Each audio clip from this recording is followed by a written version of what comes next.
من الكواليس للنجوميه. الجمهور دايما بيحب يحط الفنان في قالب معين، يا اما كاتب شاطر او ممثل موهوب، وقليل قوي اللي بيقدر يكسر القالب ده ويفاجئنا على الجبهتين. احمد عبد الوهاب هو اللي قدر يعمل الاتنين، كاتب بيصيغ الحكايات وممثل بيجسدها بكل تفاصيلها، من مسرح الجامعه لبطوله الحشاشين واشغال شقه. ازاي احمد عبد الوهاب قدر يغير جلده ويتحول من مؤلف ورا الكاميرا لواحد من اهم نجوم جيله؟ قصته مش بس فن، دي قصه اصرار. مسلسل البحث عن حقيقة 1 5 1 و2 أول مرة.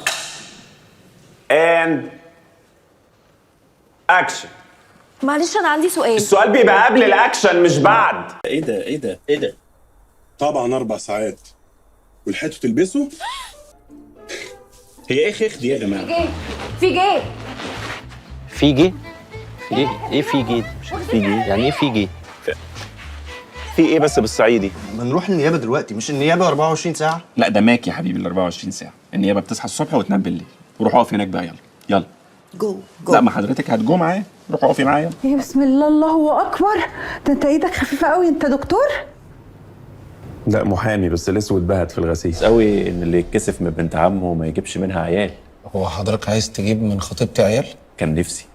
ايه؟ انا اللي بقول ايه؟ انت بتقول ايه؟ اتولد احمد يوم 19 مارس سنة 1989 في قلب القاهرة، ومن هنا بدأت الحكاية، تحديدا على خشبة مسرح كلية تجارة، المكان اللي اتولد فيه شغفه الحقيقي بالفن وخد اول خطوة في مشواره. احنا في الجامعة عامة بنعمل كل حاجة، ومسرح الجامعة علمني كتير جدا ان انا لما يجي دور لغة عربية اعمله، لما يجي دور كوميدي احاول اعمله. هو بحاول اصنع شخص. من بعدها ما لقاش نفسه غير وهو بيتنقل من ورشة لورشة في مسارح الدولة، بيعافر ويتعلم لحد ما وصل للمحطة الأهم والأبرز في حياته، مركز الإبداع الفني مع المخرج الكبير خالد جلال، وكان محظوظ إنه يكون واحد من نجوم الدفعة الثالثة. المركز ما كانش مجرد دراسة، ده كان بوابته لعروض مسرحية تقيلة، ووقف فعلا على المسرح وشارك في أعمال قوية زي كوميديا مكبس وطقوس الإشارات والتحويلات. وفي الوقت اللي كان مكسر فيه الدنيا على المسرح بدأت عيون التلفزيون تلمحه، وظهر لأول مرة على الشاشة سنة 2009 في مسلسلين مرة واحدة، وهما مسلسل يا عدوي في قلب الحدث ومسلسل اسماعيل ياسين. الموضوع ما خلصش لحد هنا، في نفس الفترة دي المخرج خالد جلال لمح فيه موهبة تانية خالص وهي الكتابة، وفعلا احمد ما كدبش خبر وبدأ يركز في كتابة الاسكتشات بجانب تمثيله على المسرح. ومع كل ده عينه ما اتشالتش من على الشاشة، وفضل مستمر في ظهوره في كذا عمل درامي، وشفناه سنة 2014 في مسلسل تفاحة آدم ومسلسل أنا عشاق، وفي 2015 كمل مشواره وشارك في مسلسل أرض النعيم. وشوية بشوية أحمد بدأ يطور موهبته في الكتابة وما اكتفاش بالمسرح، ده بدأ يحط بصمته ورا الكاميرا في الأفلام القصيرة، وعمل شغل لفت الأنظار زي فيلم الباب اللي أخد بيه جايزة أفضل سيناريو في مهرجان 48 ساعة، وفيلم المشهد الأخير اللي لف بيه مهرجانات دولية ووصل لحد مهرجان عنابة في الجزائر، ومهرجان شنيت الدولي اللي خد فيه تنويه خاص من لجنة التحكيم. والتنويه ده يا سيدي حاجة زي شهادة التقدير الشرفية الرفيعة كده، اللجنة بتديها للأفلام المميزة اللي خطفت عينهم بره الجوائز الرسمية. ومع الوقت والخبرة اسم أحمد بدأ يكبر ويظهر كوجه معروف ومبدع ورا الكاميرا وقدامها في نفس الوقت، وشفناه بيشارك في برامج ناجحة ومحبوبة زي برنامج ده كلام وبرنامج آخر الليل، ده غير إنه كان هو السيناريست ورا برنامج ما يصحش كده. ولأن قلمه وموهبته في الكتابة كانوا طاغيين وصوتهم عالي، الباب اتفتح له على الواسع في عالم الكوميديا، وبقى شريك أساسي في كتابة مسلسلات وأعمال كوميدية مسمعة وكلنا حبيناها زي مسلسل شاش في قطن ومسلسل عزمي وأشجان. ومش بس كده، ده كمان حط بصمته في أهم مواسم مسرح مصر وشارك في كتابة الموسمين الخامس والسادس. ومرت الأيام وجت سنة 2019 وشارك أحمد في مسلسل فكرة بمليون جنيه. عادي قدام صاحبك يا عم اتكلم، مفيش حد غريب. في ايه؟ 10 بواك يا عم.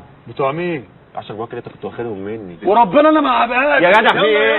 خد يا عم يا جدع، بهزر معاك. ورغم ان احمد شارك في مجموعه حلوه من الاعمال وقتها، الا انها كلها كانت ادوار صغيره وثانويه ما فيهاش مساحه تظهر كل طاقته، ما يئس احمد وقرر يبدا بيها كخطوه اولى يمهد بيها الطريق للي جاي، وفعلا كمل على نفس الخط. وسنه 2020 شارك في فيلم الخطه العايمه. انا تعبت قوي يا حمزون. معلش فرقه سعد الصغير ممكن تتفضل من هنا، خد الاستاذ واتفضل، انا عندي عملاء تانية. شكرا بعد اذنك يعني. شكرا ماشي. وفضل وفضل يعافر لحد ما بتيجي سنة 2021. السنة دي ما كانتش مجرد سنة عادية، دي كانت سنة فارقة ومحطة غيرت مجرى حياة أحمد عبد الوهاب بالكامل، لأنها السنة اللي ارتبط فيها بشريكة حياته داليا بنت الفنان صبحي خليل. قصة جوازهم دي يا سيدي تقدر تسميها خطفة العمر، لأن كل ترتيبات الجواز والفرح حصلت في 10 أيام بس. لكن الجوازة دي ما كانتش مجرد فرحة ولمة، دي كانت اختبار حقيقي وصعب لقوة علاقتهم، خصوصا لما واجهوا مع بعض رحلة داليا الصعبة مع مرض الكانسر. بدات من 2015 عندي اعراض غريبه، يعني كان برد متشخص برد بس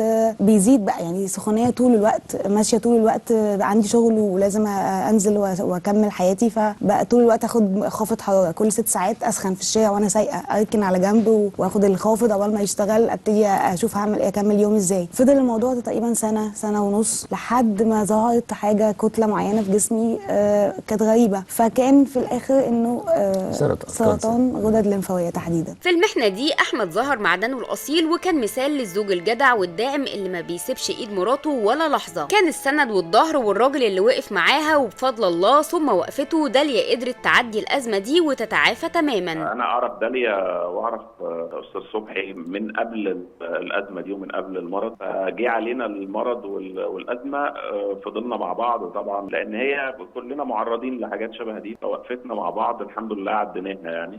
ودايما هي كمان كانت الداعم الأكبر والمشجع الأول ليه في كل خطوة فنية بياخدها ورا الكاميرا أو قدامها. بعد جواز أحمد بسنة رجع يركز على موهبته بكل قوته ويطور من أدواته، ومن هنا بدأت رحلة تانية خالص، رحلة من نوع تاني وجديد. وسنة 2022 نزل مسلسل البيت بيتي، والجمهور اتفاجئ وبدأ يكتشف إن المسلسل اللي مكسر الدنيا ده من تأليف أحمد. أنا عمري ما اخترت حاجة،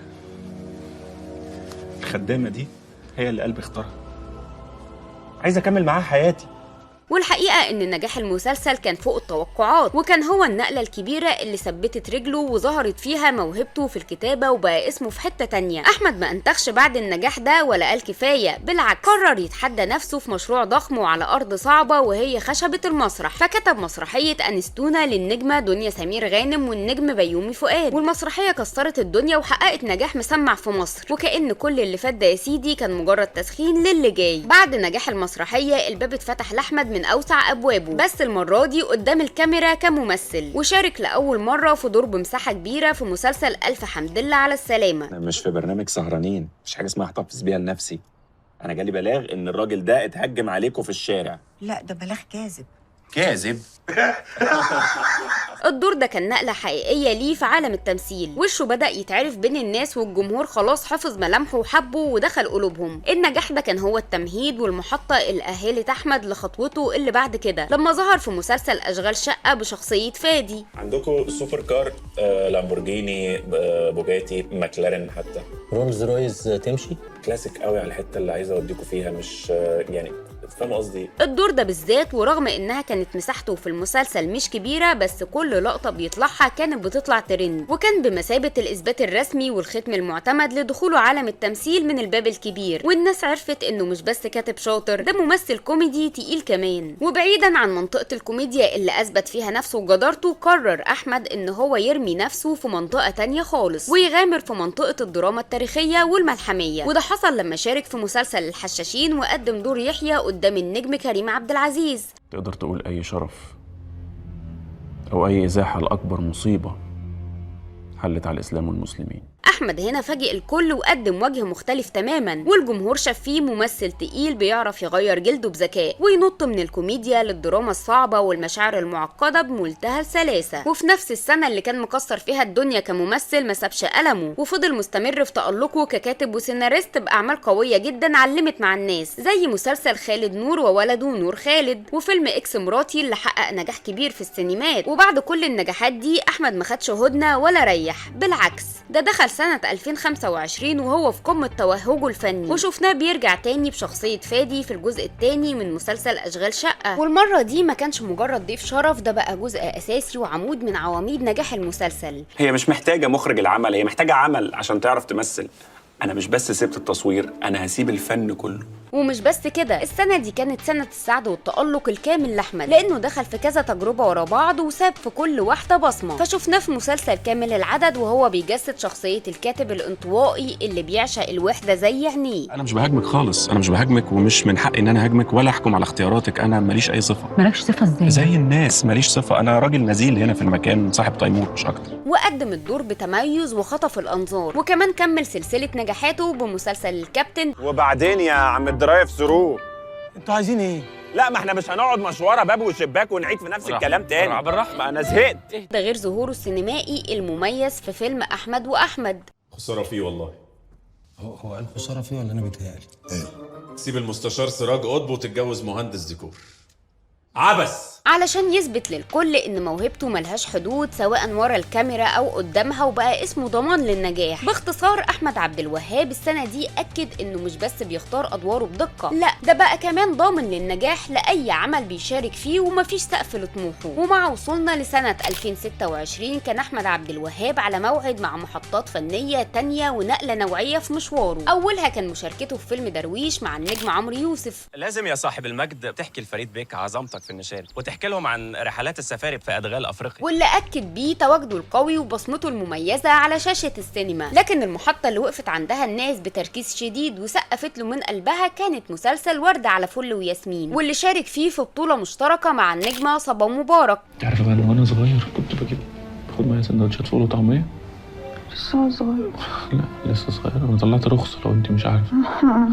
واللافت هنا يا سيدي ان المسلسل ده ما كانش مجرد دور بيمثله وخلاص، ده كان تجربه انسانيه تقيله ولمست قلبه لدرجه خلت اداؤه في المسلسل يبان حقيقي ومؤثر لابعد الحدود، والجمهور حس ان في حاجه مختلفه. والسبب ببساطه قصه المرض اللي عانت منها بطله المسلسل، كانت انعكاس حي ومرايه لرحله احمد الشخصيه والمعركه اللي خاضها في الحقيقه مع مراته. فكانه على الشاشه ما كانش بيمثل، ده كان بيعيد تجسيد مشاعر حقيقيه، حزن وخوف ووجع عاشه بكل تفاصيله في الواقع، والجمهور عشق شخصيته في العمل ده، لان احمد قدر يجمع فيه توليفه سحريه بين الرومانسيه والدراما المؤثره والكوميديا اللي بتطلع في وسط الوجع. حاولت اطلعه ساذج وكيوت، مش فاهم حاجات كتير في الدنيا من غير ما يبقى كاريكاتيري، يعني يبقى شخص حقيقي موجود زيه كتير بنشوفهم في حياتنا يعني. ففكره انك تعملي شخصيه متشافه كتير في الحياه دي بتبقى اصعب من الشخصيه المعقده بكتير. بعد العمل ده احمد عبد الوهاب ما بقاش مجرد ممثل شاطر، ده بقى فنان بيسند اي عمل يشارك فيه. والجمهور النهارده بقى عنده قناعه كامله ان احمد يقدر يشيل عمل كامل ببطولته المطلقه، وبقينا كلنا بنستنى اللحظه اللي نشوفه فيها كبطل لاعمال من تاليفه وتمثيله يكمل بيها طريق النجاح اللي رسمه لنفسه خطوه بخطوه. بين السيناريوهات اللي بيكتبها والادوار اللي بيجسدها قدر احمد عبد الوهاب يحجز لنفسه مكانه خاصه في قلوبنا، من فادي في اشغال شقه ليحيى في الحشاشين، وصولا لكل عمل بيبهرنا فيه. احمد النهارده مش بس ممثل ناجح، هو فنان متكامل بيمتلك ادواته بذكاء، والجمهور اللي استنى كتير علشان يشوفه في المكانه دي واثق ان الخطوه الجايه لاحمد مش هتكون مجرد نجاح، دي هتكون بدايه عصر جديد لبطولاته المطلقه. رحله احمد بدات بالشغف وكملت بالتحدي ووصلت للنجوميه عن استحقاق.